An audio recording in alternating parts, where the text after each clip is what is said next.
Next जो हम इसी टॉपिक से रिलेटेड पढ़ेंगे वो है हनी।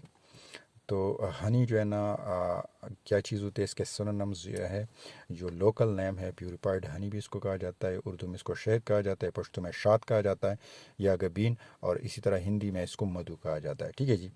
जो इसका बोटेनिकल ओरिजिन है, कौन कौन सी जो है ना species responsible to produce honey, तो एपिस मेलिफेरा, ये एक मक्की है, एक स्पीशीज़ ऑफ मक्की है।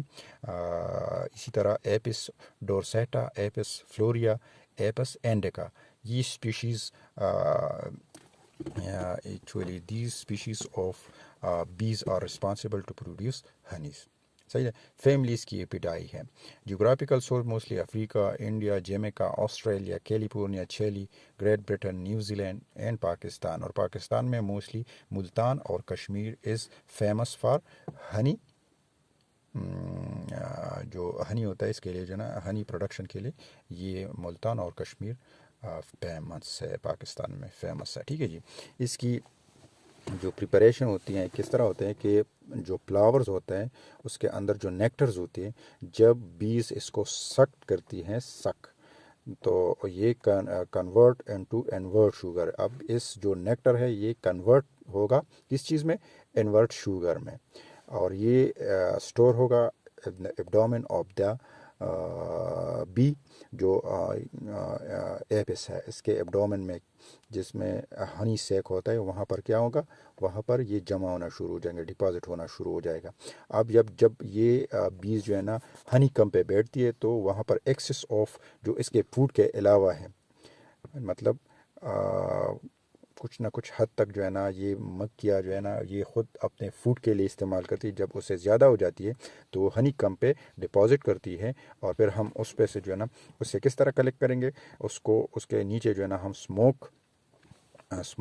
उसके नीचे हम स्मोक जलाएंगे, और उसी से जो है ना बीज क्या होगा वो उड़ जाएगी, और फिर हम उससे जो है ना हनी कलेक्ट करेंगे।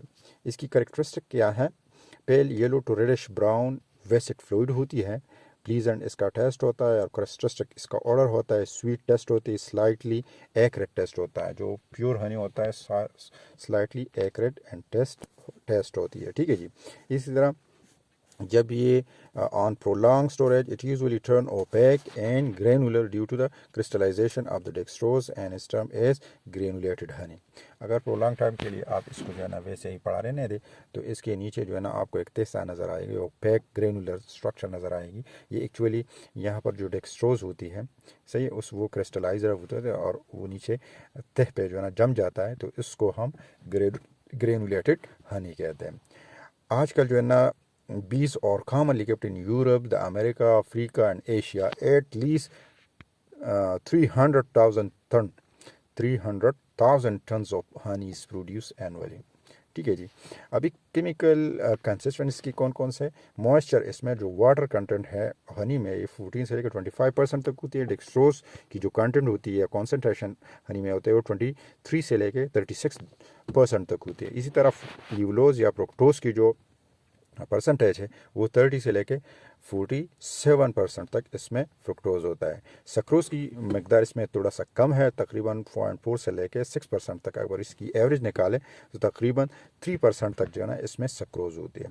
डेक्सट्रीन और गम्स भी इसमें होती है। इसके अलावा भी और भी बहुत कुछ चीज़ें हैं जो हनी में, जो प्योर हनी में आपको मिल जाएगी, जिस तरह एसेंशियल ऑयल में इसमें होती है, इस तरह beeswax, pollen grains, formic acid, acetic acid, succinic acid, इस तरह maltose, dextrin, colouring pigments, vitamins and admixture of enzymes, diastase, invertase और इनोलेज। ये एक्चुअली इन्वर्टेस शुगर होती है, जो मोस्टली फ्रुक्टोज का जो इन्वर्ट शुगर है, डी ग्लूकोज फ्रुक्टोज का जो एल फ्रुक्टोज है उसका इन्वर्स शुगर या इन्वर्टेज है। ठीक है जी।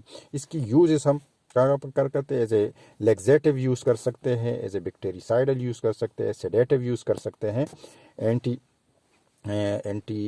सेप्टिक के तौर पर यूज़ कर सकते हैं। It is used for cold, cough, fever and sore eyes. सही है। तो इसमें जो है ना यूज़ है, इस तरह जो है ना टंग, इस तरह थ्रोट, टंग और ड्यूडिनल अल्सर में भी जो है ना फ्रीक्वेंटली यूज़ होता है लोकली।